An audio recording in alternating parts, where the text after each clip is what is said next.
오늘 은혜 받으실 말씀은 역대상 8장입니다. 역대상 8장 1절에서 5절까지 말씀이 되겠습니다.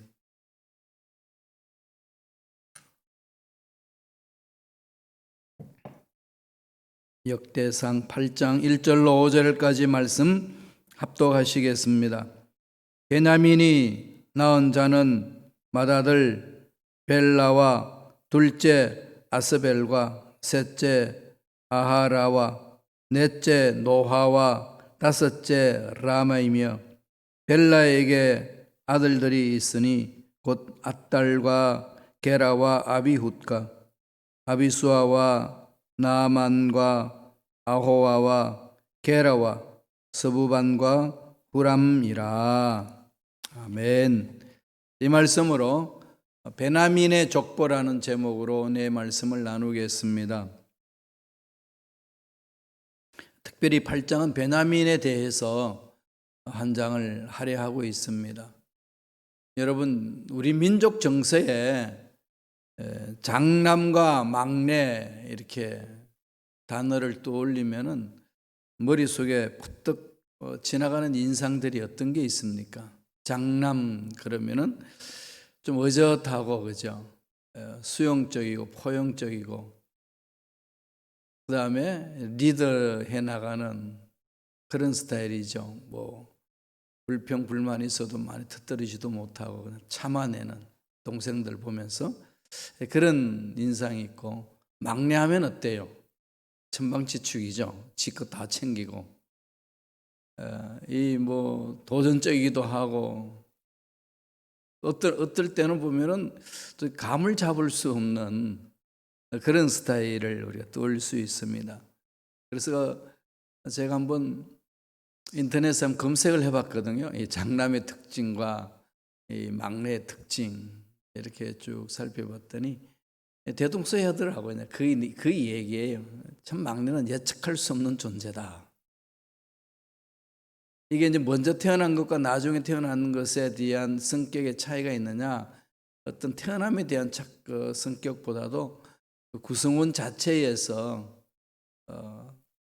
이렇게 해야 되고 저렇게 해야 되고, 이야기하는 것도 있고 무언으로 또 느껴지는 것도 있고, 그런 것들로 이렇게 형성되지 않느냐, 이제 이렇게 이야기를 합니다. 사실 장남들은 뭐 부모님이 특별히 요구하지 않아도 이미 정서가 책임을 져야 된다라고 하는 그런 의식을 많이 가지고 있는 것 같아요. 막내는 거기에 대해서 참 자유로워요. 그 부분이. 그런 것이 우리 민족 정서에 좀 남아있죠. 베냐민이 야곱의 아들들 중에 몇째죠? 막내죠. 야곱이 사랑했던 여인 라헬의 둘째 아들입니다. 첫째 아들이 요셉이고. 그래서 이 베냐민을 향한 이 아버지의 사랑은 놀라운 거죠. 그리고 요셉이 애굽으로 팔려가고 나서 애굽에서 국무총리 대신 되고 난 후에 베냐민을 찾습니다. 그 부분이 궁금한 거죠. 같은 핏줄 아래 있는 동생이 어떻게 되나 그렇습니다. 오늘 본문을 보면은 이 베냐민 이 가문, 베냐민 지파에서 일어난 이야기들을 이렇게 쭉 기록하고 있습니다. 막내로 태어나서 막내로서 지냈는데 그 속에 어떤 일이 있을까요? 지파들 중에 어떻게 보면 제일 연약하다고 그래요. 12지파 중에 제일 약한 지파. 이 빗지파 속에 하나님이 어떤 역사가 일어났을까요? 저와 여러분들이 세상 살면서 참 나는 연약해, 나는 부족해, 뭐 가진 것도 없고 내 보일 것도 없고 뭐 등등 여러 가지 이야기들 많이 할 수 있잖아요. 하나님이 보시기엔 어떻게 하실까요? 어떤 마음을 가지실까요? 하나님은 우리가 강하다, 약하다, 많이 가졌다, 못 가졌다, 이 기준에 의해서 역사하시는 분이 아니시잖아요. 이걸 우리 빨리 마음속에 하나님이 우리를 향한 마음이 어떤 것인지 깊이 자리 잡아야 될 것 같아요. 훈련이에요, 그죠? 그러니까 옛날 습관들의 생각 방법 있잖아요. 그런 걸 좀 벗겨내고 하나님 아버지 마음이 어디에 있고 하나님이 나를 향한 정말 연약하게 짝이 없는 나에 대해서 어떤 생각하고 있는지 그걸 자꾸 이렇게 그 말씀을 통해서 알아가야 되거든요. 그래야 하나님 기뻐하는 걸 생각할 수 있고 말할 수 있고 닮아가는 거 아니겠어요? 신앙생활을 30, 40년을 했는데도 전혀 내 생각은 바뀌지 않았다. 그건 신앙생활을 잘못한 거예요. 사람이 안 바뀐다 이렇게 해가지고 비관적으로 어쩔 수 없다 이렇게 하지 마시고요. 전능하신 하나님을 만난 사람은 바뀌게 되어 있습니다. 뭐 정도의 차이는 있겠지만은 당연히 바뀌거든요. 어떻게 역사하시는지 그걸 봐야 되지 않겠어요? 오늘 베냐민 지파를 통해서 한번 살펴봅시다. 베냐민 지파를 통해서 하나님 어떤 역사를 이루어 주셨나요? 먼저 말씀을 봅니다. 역대상 8장 33절과 34절로 가겠습니다. 다 같이 읽겠습니다. 넬은 기스를 낳고 기스는 사울을 낳고 사울은 요나단과 말기수아와 아비나답과 에서바알을 낳았으며 요나단의 아들은 머립바알과 머립바알은 미가를 낳았고 머릿보셋을 머릿바알 이렇게 된 표현을 해놨죠. 요나단의 아들. 자, 지금 이 베냐민 지파에 속한 사람들이에요. 베냐민 지파에서 지금 누구를 이야기를 하죠? 사울이 나오죠. 사울. 기스는 사울을 낳고 사울은 요나단을 낳았다. 요나단은 머비보셋을 낳고 전쟁터에서 나가서 전사합니다. 그리고 이젠 이 다윗이 그를 장악할 때에 다윗 밑에 있는 세력들이 사울 왕가를 이렇게 전멸하려고 그랬어요. 그래서 도망가잖아요. 도망가다가 이 모비보셋을 유모가 안고 가다가 너무 급하게 안고 달리다가 떨어뜨려서 다리를 못 서게 되는 장애자로 살게 됩니다. 이런 역사를 쭉 이렇게 이제 기록하고 있죠. 그 중에서 사울, 뭘 말하죠 지금? 베냐민 지파의 어떤 가문이라는 거죠? 이스라엘 초대 왕의 가문이다. 그죠? 베냐민 지파에서 우리에게 뭘 말합니까? 가장 약한 그 지파에서 뭐가 나왔죠? 왕이 나왔습니다. 첫째로 오늘 우리 베냐민 지파를 통해 가지고 우리 마음에 새겨주는 메시지는 이스라엘 초대 왕의 가문이다. 어느 지파가요? 베냐민 지파가 그렇다는 거죠. 참 약한 지파이잖아요, 그죠? 그럼에도 불구하고 하나님은 그 약한 것 속에서 하나님이 일을 하시고자 역사하신 거죠. 이것을 누가 알아야 되죠? 사울이 알았어야 됩니다.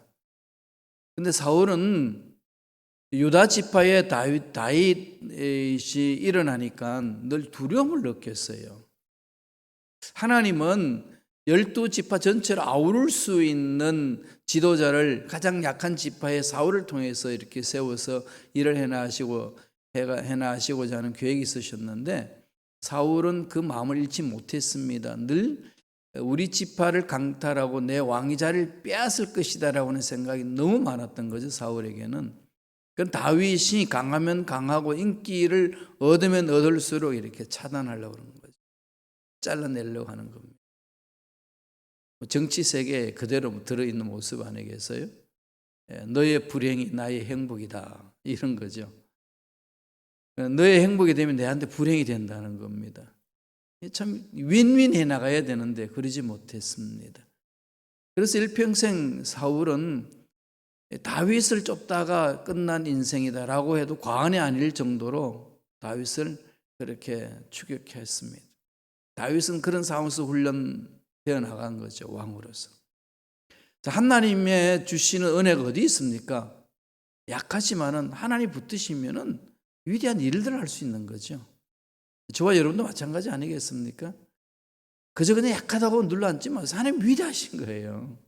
하나님 강하십니다. 우리 하나님 앞에 가서 약해서 어쩔 수 없습니다. 그럼 하나님 뭐라고 그러겠어요? 나 다 안다. 그걸 어쩌다는 거냐? 말씀하지 않겠어요? 우리 약한 거 다 아시니까 우리 스스로 죄를 씻을 수 없으니까 예수님 보내주시고 예수님 말씀대로 살 수 없다는 걸 아시니까 성령을 보내주셔서 살게 하시는 거 아니겠습니까? 그러니까 하나님이 나를 살게 하신 그 마음을 자꾸 이렇게 집중해야 돼요.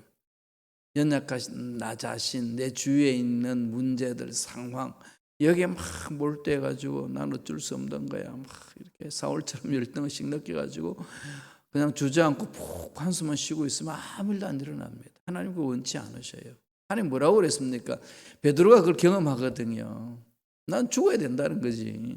예수님한테 배반하지 않겠다고 그렇게 호언장담했다가 가야바들에서 계집종에 대해서 이 말 듣고 두려워가지고 뜨는 거잖아요. 그 여종의 말에 그냥 자기가 속수무책으로 주를 부인합니다. 그랬을 때에 베드로의 마음이 어땠을까요? 차라리 죽는 게 낫다는 거죠. 그러면서 하는 얘기가 고기나 잡으러 가자. 인생 뭐 할 거 있나 이게. 인생 뭐 해봐도 안 되는 건데 고기나 잡으러 가자. 다 버려두었던 그 자리로 갑니다. 그럴 때 부활하신 예수님을 만나고 예수님이 치유해 주시잖아요. 우리가 믿는 예수님 그런 분이시거든요. 얼굴 들 수 없는 상황 속에 오셔서 얼굴 들게 만들어 주시는 주님. 그 은혜를 체험한 베드로가 이렇게 고백합니다. 베드로전서 2장 9절 보실래요? 다 같이 읽습니다. 너희는 택하신 족속이요 왕 같은 제사장들이라 거룩한 나라요 그의 소유가 된 백성이니 이는 너희를 어두운 데서 불러내어 그의 귀한 빛에 들어가게 하신 이의 아름다운 덕을 선포하게 하려 하심이라. 목적이 어디 있나요? 하나님의 위대하심을 드러내는 거잖아요. 위대하심을 드러내면 돼요. 약해도 하나님 만나면 강해진다는 거죠. 그런데 그러지 못하는 건 자꾸 나한테 포커스를 맞춰서 그래요. 내가 중심이 되어서 옆에 있는 사람하고 비교하는 거죠. 거기서부터 문제 있습니다. 하나님 뜻을 저버리게 되는 거죠. 베냐민 족보를 바라보면은 사울이 그렇게 어리석은 삶을 사는 것을 살펴볼 수 있고 또 하나는 그 아들 요나단의 용맹스러운 모습을 또한 볼 수 있습니다. 아버지와는 다르게 살아요. 요나단은 다윗을 그렇게 죽이려고 그랬는데 사울은 요나단은 다윗을 그렇게 사랑합니다. 아버지가 잘못된 것들을 따라가지 않냐고 요나단은 꺾어버리고 오히려 용기 있게 다윗을 품어줍니다. 사무엘상에 나오죠. 사무엘상 14장 6절 한번 볼까요? 다 같이 보겠습니다. 먼저 요나단이 어떤 용맹스러운 잔지를 이야기해 주는 거죠. 읽습니다. 요나단이 자기의 무기를 든 소년에게 이르되 우리가 이 할례 받지 않은 자들에게로 건너가자. 야훼께서 우리를 위하여 일하실까 하노라. 야훼의 구원은 사람이 많고 적음에 달리지 아니하였느니라. 블레셋 군대가 있는 그곳에 들어가 가지고 어떤 지역을 점령해야 되는데 들어가자. 뭘 두렵냐? 하나님 우리와 함께 하시는데. 이전에 어린 다윗이 골리앗을 물맷돌로 죽인 사건을 지켜보고 있었잖아요. 요나단은 아버지 밑에서 사울 왕 밑에서 장수로 이렇게 성장해 가고 있었거든요. 하나님 함께 하시면 된다 이거지. 그러니까 요나단도 용맹스럽게 달려 들어가는 겁니다. 그래서 나중에 다윗한테 자기 마음을 다 토해내잖아요. 아버지가 널 그렇게 해도 난 너를 아낀다. 왕자잖아요. 제2인자입니다. 사울의 대를 이어서 갈 사람이 요나단이에요. 그런데 다윗이 용맹스럽게 일어나는 그 모습 속에 요나단은 흔들리지 않습니다. 자기 할 일이 있는 거죠. 믿음이 있는 자 아니겠습니까? 믿음이 있으면 용기가 있는 거죠. 이렇게 다윗이 고백을 합니다. 나중에 보면은 18장 사무엘상 18장 3절 볼까요? 다 같이 읽겠습니다. 요나단은 다윗을 자기 생명같이 사랑하여 더불어 언약을 맺으며, 생명처럼 이렇게 생각하고 다윗과 요나단이 그런 언약 관계를 맺는 거죠. 정말로 이 중마고가 되는 겁니다. 좀 이런 친구를 얻는 것은 가장 행복한 거 아니겠어요, 그죠? 예.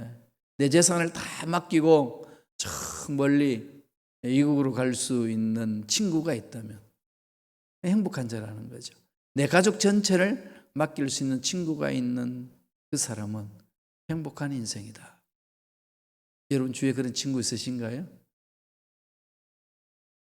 우리의 친구 있죠? 예수님. 네.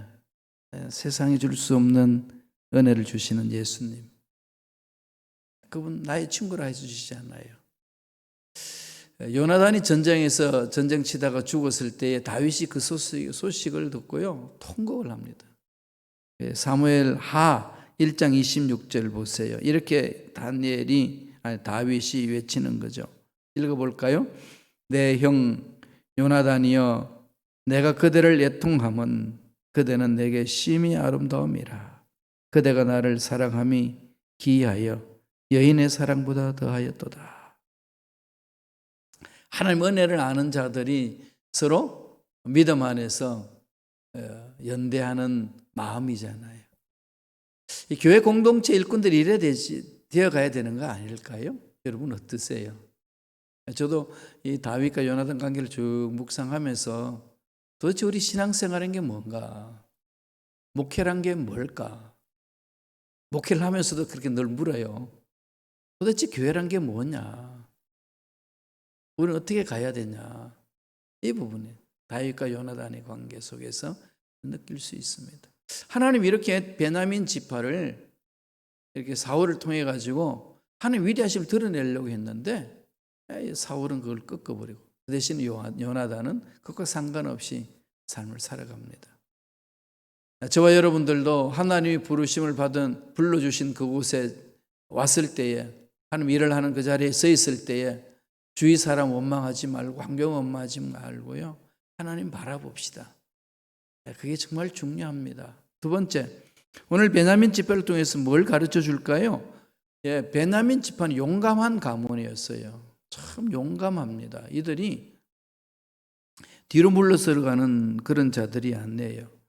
야곱이 베냐민을 향하여서 축복할 때에 그 내용이 있습니다. 창세기 49장 27절. 참고로 말씀드리면 창세기 49장은 야곱이 12아들에게 다 축복해주는 내용이 기록되어 있어요. 한번 쭉 읽어보세요. 그리고 나서 성경을 보세요. 어떻게 되어가는지.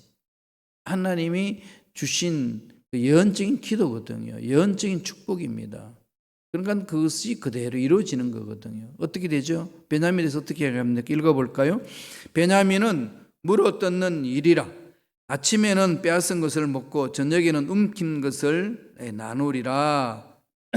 베냐민 성향 속에 이런 것이 있는 거죠. 과격함.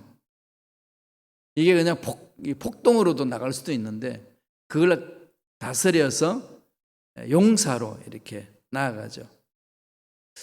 그는 자기에게 일어나는 이 끌어오는 이런 감정들, 끌어오는 열정들을 이 세상에 끌려가게 되면 정말로 죄를 많이 짓지만은 하나님 앞에 사로잡히면 용감한 자로 설 수 있는 거 아니겠어요? 하나님이 주신 은혜로, 하나님이 주시는 선물 믿음으로 일어서는 자, 용감한 거죠.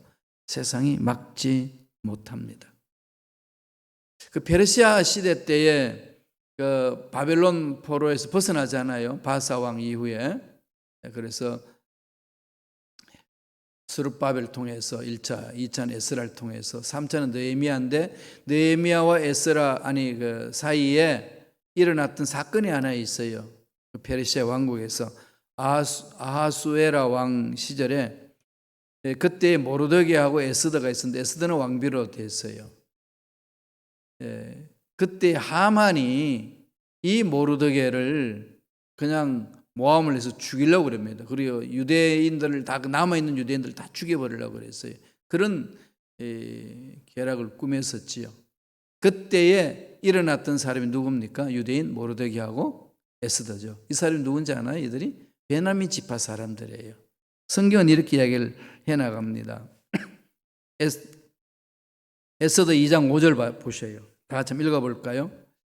도성 수산에 한 유다인이 있으니 이름은 모르드게라. 그는 베냐민 자손이니 기스의 정손이요 시므의 손자요 야일의 아들이라. 베냐민 자손이다 그렇게 나오죠. 그러니까 이 모르드게의 지혜와 믿음의 용기로 에스더에게 이야기를 하고 에스더가 죽으면 죽으리라 신앙 결단하면서 나아가잖아요. 아하수에로 왕한테 나아가서 자기가 마음에 있는 것들을 다 이렇게 엽니다. 왕이 그냥 노발대발하는 거죠. 그렇게 해서 오히려 이 하만을 이렇게 멸해버립니다. 유대인들이 다 살아남았어요. 그런 열악한 환경 속에서도 하나님의 지혜와 은혜와 믿음의 용기로 일어서는 일꾼들, 베냐민 지파 사람들이었어요. 약했지만 역사 속에 하나님 위대한 일들을 감당한 겁니다. 이걸 이야기를 해주는 거죠. 마지막 세 번째로는 어떤 가문이라고 이야기를 하나요? 은혜로 살아난 가문입니다. 은혜죠. 은혜 속에 잠긴 가문이에요. 약한 가문이 있는데 은혜 안에서 강한 가문, 하나님께 쓰임받는 멋진 가문이에요. 그래서 제가 이제 우리 성도님들 위해서 기도해 줄 때 믿음의 명문 가문 되기를 많이 기도를 합니다. 믿음의 명문 가문. 이렇게 믿음의 명문 가문들은 약했지만은 믿음으로 일어선 가문들은 자녀 후손들이 하나님 안에서 풀리는 역사를 체험하거든요. 하나님이 이끌어 주시는 거 아니겠어요? 하나님께서 함께 하시는 은혜, 믿는 자들이 체험해야 될 거 아니겠습니까? 베냐민 지파가 그것을 맛보고 있습니다. 그러니까 지금 이스라엘 백성들에게 지금 에스라가 뭘 지금 가르치려고 이 말씀을 기록했을까요? 하나님이 에스라를 통해서 말씀하시는 것은 하나님 버리지 않는다. 너희들 약하다고 그냥 주저앉지 마라. 하나님은 너희들이 약하다, 어리석다 이것 보고 버리고 그러지 않는다. 회개하고 돌아서기만 하면은 멋지게 키우신다. 가문도 멋지게 만들어 주신다. 그게 우리가 원하는 거 아니겠어요? 이민 온 것도 그런 거 아니겠어요? 여러 가지 모습에 이민 왔지만은 이민 와서 우리 가정이 자녀가 후손들이 이렇게 번창하고 하나님 은혜를 듬뿍 체험하고 예수를 닮아간다면 그걸 싫어하는 사람 있나요? 아니잖아요. 다 기대하시죠? 이런 가문을 우리가 만들기 위해서는 어디로 가야 될까요? 하나님 앞으로 와야 돼요. 하나님 앞에 매달려야 하는 겁니다. 약했지만 강하게 되는 역사를 체험케 하잖아요. 베냐민 이 가문을 통해서 지금 그걸 말씀하고 있습니다. 은혜로 뭉쳐진 가문이죠. 역대상 8장 40절에 보면은요, 이 부분에 대해서 베냐민 지파가 엄청나게 귀하게 쓰임 받았다는 것을 이렇게 이야기를 해줍니다. 한번 읽어볼까요? 울람의 아들들은 다 용감한 장사요, 활을 잘 쏘는 자라. 아들과 손자가 많아 모두 150명이었더라. 베냐민의 자손들은 이러하였더라. 시작은 작았는데 중간에 하나님의 말씀을 떠나 있어서 하나님이 지파를 통해서 하시고자 하시는 것을 잃어버리고 그 악한 무리다로 손을 잡고 나쁜 짓을 했잖아요. 그래가지고 지파들이 일어나가지고 베냐민 지파를 그냥 쓸어버렸습니다. 완전히 멸망 직전에 놓여 있었거든요. 완전히 이젠 이 가문은 끝나는구나 그랬습니다.